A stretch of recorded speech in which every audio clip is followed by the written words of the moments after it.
ದಕ್ಷಿಣ ಕನ್ನಡ ಜಿಲ್ಲೆಯ ಮೂಡುಬಿದ್ರೆ ತಾಲೂಕಿನ ಇರುವೈಲು ಗ್ರಾಮ ಪಂಚಾಯತ್ ವ್ಯಾಪ್ತಿಯ ಹೊಸಮರಾಯ ಪದವಿನಲ್ಲಿ ಕೊರಗಪ್ಪ ಶೆಟ್ಟಿ ಎಂಬುವರ ರಬ್ಬರ್ ತೋಟಕ್ಕೆ ನಿನ್ನೆ ಸಂಜೆ ಬೆಂಕಿ ಬಿದ್ದಿದ್ದು 7 ರಿಂದ 8 ಎಕರೆ ಪ್ರದೇಶ ಬೆಂಕಿಗೆ ಆಹುತಿಯಾಗಿದೆ.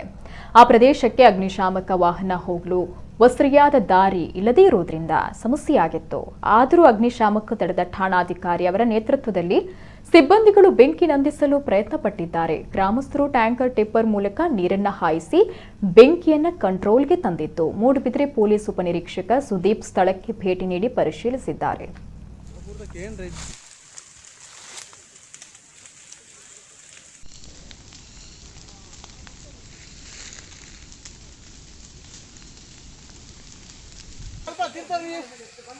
లాస్ట్ ఫైర్ ఉంది మరి నాజ అంజు ఓపర్ ఏరు లేదు అన్న అలా తిత్తు మూలు మూలు మూలు మూలు మూలు మూలు చూడు ఎదురు చూడు అన్న అవు మిత్తమైతే జానడ బన్లే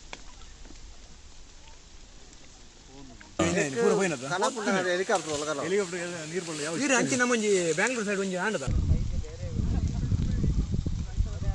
ಅಂದ್ಯ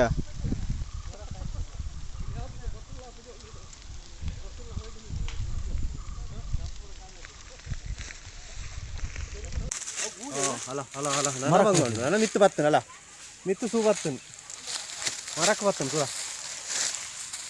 ನಾನು ಕರೆಂಟ್ ಹೋಗ್ನು